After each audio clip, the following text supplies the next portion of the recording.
Hello guys, कैसे आप सभी लोग। आई होप कि आप सभी लोग बढ़िया होंगे।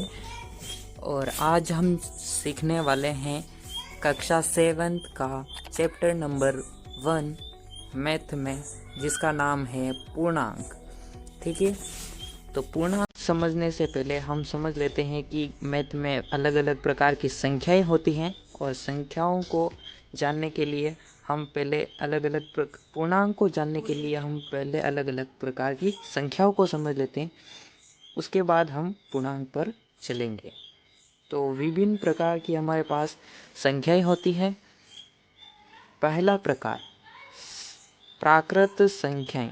प्राकृत संख्याएं जब इंसान ने शुरू में गिनना शुरू किया था तो उसने 1, 2, 3 माना कि 1 गाय, 2 गाय, 3 गाय, तो ऐसे कर कर उसने गणना शुरू किया था।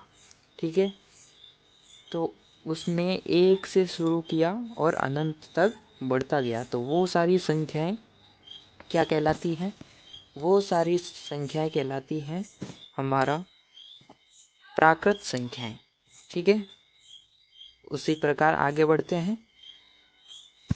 आगे हमको देखने को मिलती हैं पूर्ण संख्याएं।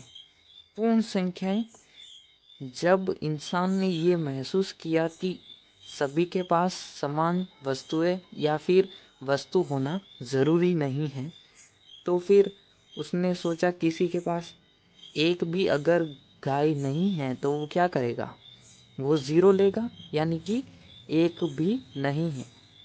ठीक है, तो उसने क्या किया? ज़ीरो से शुरू किया, फिर 1 गाय, 2 गाय, 3 गाय, ऐसे कर कर के अनंत तक चलता रहा। ठीक है, थर्ड नंबर पर हमारी पूर्णांक संख्याएं आती हैं। तो पूर्णांक संख्याओं को देख लीजिए।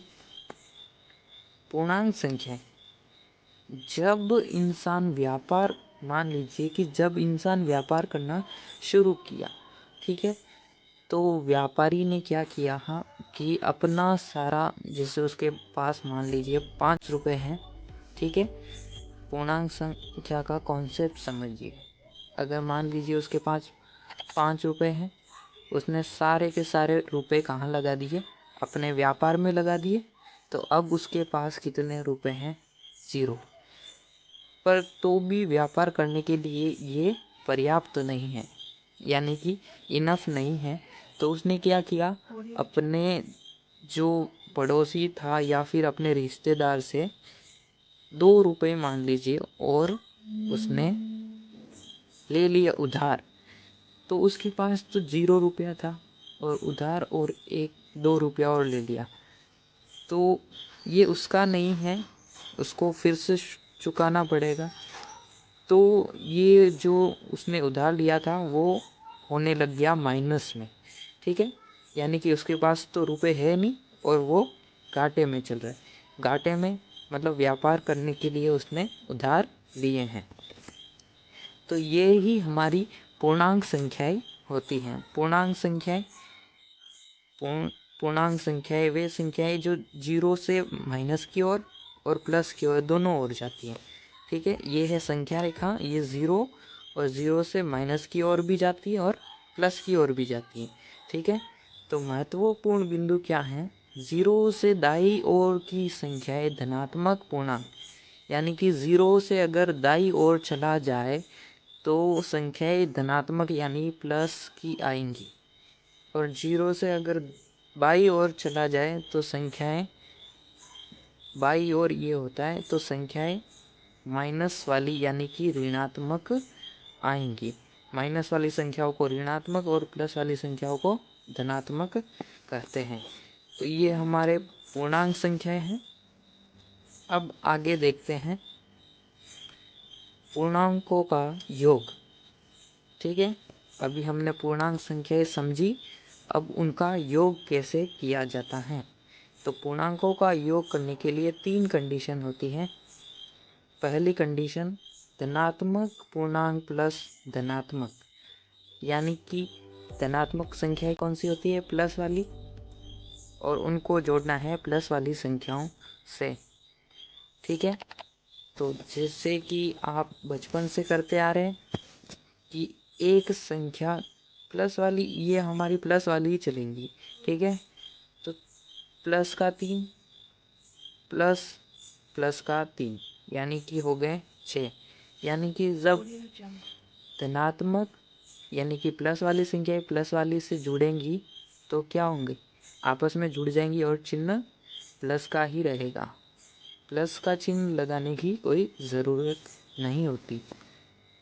दूसरा ऑप्शन, जो दूसरा हमारा उदाहरण वो देखते हैं, 9 प्लस 15 है ना। तो 9 को 15 में जोड़ देंगे, 24 आएगा आंसर, और आंसर हमेशा प्लस में होगा। अगर 2 प्लस वाली संख्याएं जुड़ रही है तो आंसर प्लस में ही आएगा। चलिए सेकेंड कंडीशन पर चलते हैं। सेकेंड कंडीशन हमारे पास है ऋणात्मक प्लस धनात्मक, यानी कि एक संख्या माइनस वाली और एक संख्या प्लस वाली, ठीक है। या फिर इसको उल्टा भी कर सकते हैं, एक प्लस वाली और एक माइनस वाली, ठीक है। तो दोनों को जोड़ने के लिए क्या करना होगा देखते हैं। अगर ऐसी कंडीशन आ जाए तो ये संख्याएं आपस में घटेंगी। क्या करेंगी, घटेंगी, और चिन्ह जो बड़ी संख्या होगी इनमें से उसका ही आएगा। तो देखते हैं उदाहरण। जैसे एक माइनस की संख्या अपने पास है माइनस का 7, और एक प्लस की संख्या यानी कि धनात्मक बोल सकते हैं इसको, वो है 15। तो ये दोनों आपस में घटेंगे तो हमारे पास आ गया 8, ठीक है। 8 आ गया, और जो चिन्ह यहाँ पर बड़ी संख्या, जो भी बड़ी संख्या होगा उसका आएगा।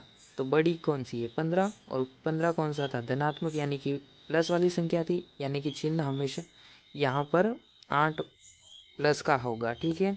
उसके बाद माइनस का 25 प्लस 9, दोनों अलग अलग चिन्ह है तो घटेंगे, घटा दिया तो 16 आ गया, ठीक है। चिन्ह अब हमको चिन्ह देखना है, तो चिन्ह कैसे देखेंगे। चिन्ह देखने के लिए एक माइनस का एक प्लस का, और जो बड़ा जो है अपने पास, बड़ा कौन सा, माइनस का 25, तो चिन्ह यहाँ पर भी माइनस का ही आएगा। अब देखते हैं थर्ड कंडीशन। थर्ड कंडीशन हमारे पास है ऋणात्मक प्लस ऋणात्मक, यानी कि माइनस वाली संख्या को माइनस वाली संख्या से जोड़ा जाए।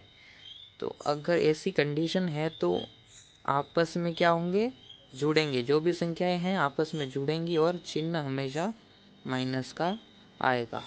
उदाहरण देख लेते हैं। माइनस का 25 प्लस माइनस का 9, दोनों माइनस का है यानी कि दोनों जुड़ेंगे, तो दोनों को जोड़ने पर 34 आ गया, और चिन्ह हमेशा कौन सा आएगा, माइनस वाला। अगर दोनों ऋणात्मक है तो चिन्ह हमेशा माइनस वाला आएगा। उसी तरह माइनस का 7 और माइनस का 10, दोनों को जोड़ेंगे तो माइनस का 17 आएगा। चिन्ह देखना है तो चिन्ह दोनों माइनस के तो माइनस का ही आएगा। उसी तरह अब हमने देख लिया है कि पूर्णांकों का योग कैसे किया जाता है। तीनों कंडीशन हमने पढ़ ली। अब पूर्णांकों का जो गुण वगैरह हैं वो देखा जाएगा। तो प्रथम गुण ऐसे ही देख लेते हैं, योज्य प्रतिलोम। योज्य प्रतिलोम क्या है, ऐसी संख्याएं जिसको अन्य किसी संख्या में जोड़ने पर मान 0 आ जाए। उदाहरण देखते हैं। मान लीजिए आपके पास प्लस का 3 है, आप उसमें ऐसी कौन सी संख्या जोड़ेंगे कि 0 आ जाए। उसमें माइनस का 3 जोड़ देंगे। क्या करेंगे, माइनस का 3 जोड़ देंगे तो क्या आएगा, 0। तो 3 का योज्य प्रतिलोम क्या हुआ, माइनस का 3। माइनस का 10 अपने पास है और इसमें प्लस का 10 जोड़ दिया तो क्या हो गया, आंसर 0। तो योज्य प्रतिलोम अगर आपको निकालना है तो वही संख्या चिन्ह बदलकर लिख दीजिए। मान लीजिए कि आपके पास 15 है, इसका योज्य प्रतिलोम निकालना है तो वो क्या होगा, -15। इसका आंसर 0 आ जाएगा फिर। ठीक है, उसी प्रकार ऐसा भी हो सकता है कि माइनस वाली संख्या है, माइनस का 10 है, तो इसका योज्य प्रतिलोम प्लस का 10 हो जाएगा।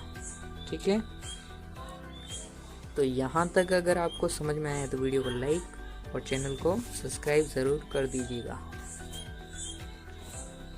आगे के गुण हम अगले पार्ट में पढ़ेंगे। तब तक के लिए धन्यवाद।